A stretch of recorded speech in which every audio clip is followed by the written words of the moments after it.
Hi folks, in the last video we looked at Marshallian demand under a CES utility function, and this is the equation that we derived. I want to take a second just to look at a few elasticities, which should hopefully be pretty interesting and reveal a little bit about what this utility function delivers in terms of the demand structure of the economy. Okay, so first thing, the income elasticity of demand, which I'm going to denote by eta g. And it should be pretty obvious that this is just 1. So this is defined as the derivative of xig with respect to income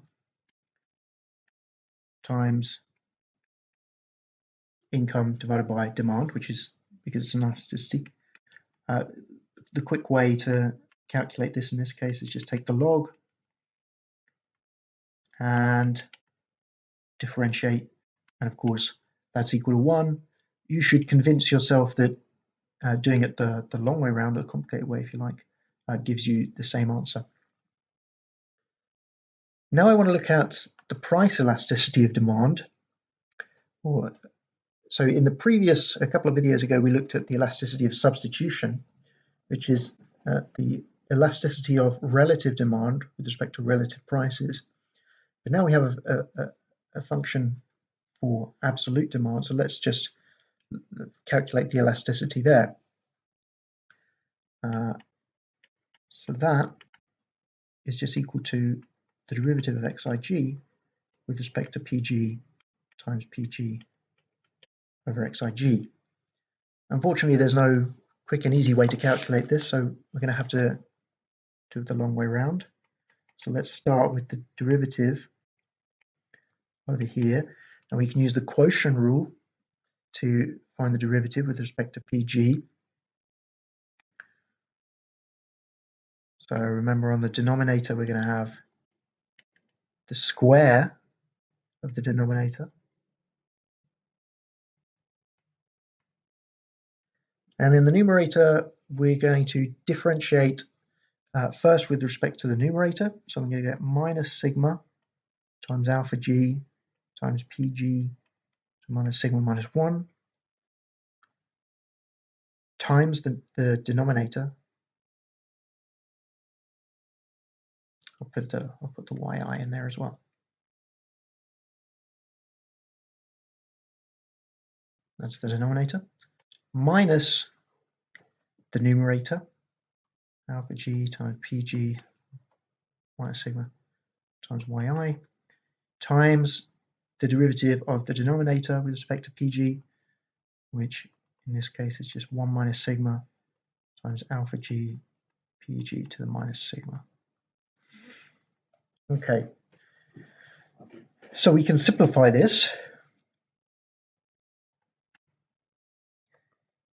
What I'm going to do is I'm going to collect our alpha g times pg to the minus sigma times yi. I'm going to, because that appears in both sides of the numerator. Alpha g pg minus sigma yi. And in the denominator, I'm going to pull out 1 of this function of sigma. So I'm going to get sigma alpha g pg to the 1 minus sigma. And like I said, I'm going to leave 1 of them inside there. And inside this brackets, I'm going to be left over with a minus sigma times pg to the minus 1. And then this term in brackets.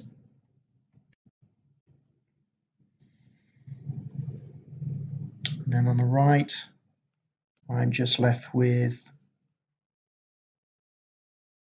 1 minus sigma times alpha g pg minus sigma. Okay. a bit of a monster right now, but this is why we look at elasticities in general in economics rather than absolute levels of derivatives. So let's multiply both sides by PG and divide both sides by XIG.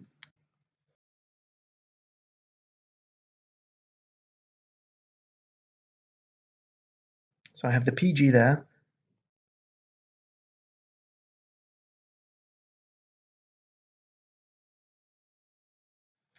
And the first thing to note is that, of course, this whole thing is equal to XIG. So these two things cancel here. Now moving to inside the brackets, well, this bracket here is just equal to the denominator, so that cancels on the left-hand side. So we're left with minus sigma. And then we've multiplied by PG, so the PG to the minus 1 here disappears.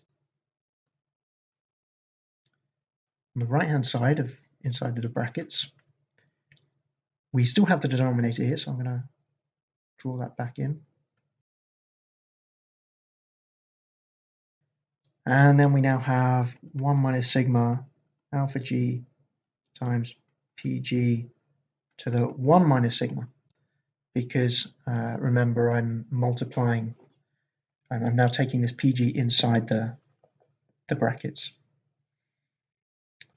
So this simplifies a lot as well. This term here, that's just equal to, well, it's almost equal to XIG. It's equal to XIG divided by YI. Right. So simplifying all this, or just rewriting it, remember outside the brackets we now have nothing, because this cancelled with the XIG in the denominator. So we're left with minus sigma minus 1 minus alpha. So I made a slight mistake here. This is not equal to XIG over YI. It's equal to, because there's an extra P here, so it's equal to PG. But this is just equal to, this is just the consumption share of good G, which I'm going to denote with a pi IG. So there we have it. Our price elasticity of demand, which I'm going to denote with an epsilon GG, because it's the own price elasticity, and it's the Marshallian, is just equal to minus sigma minus 1 minus sigma pi g. Or simplifying that again, I suppose we can write minus sigma plus sigma minus 1 pi g. And if you can do the same calculation, but for the cross price elasticity, and if you do that, so for some good k, you'll find that this first term actually just disappears. So it's just sigma minus 1, and then the appropriate budget share is pi k, so the share of good k. You should try and derive that yourself, convince yourself that that's correct.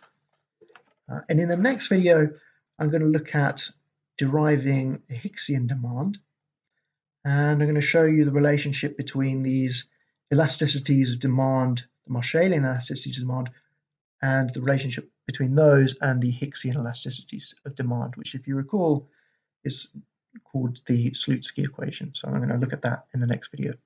See you then.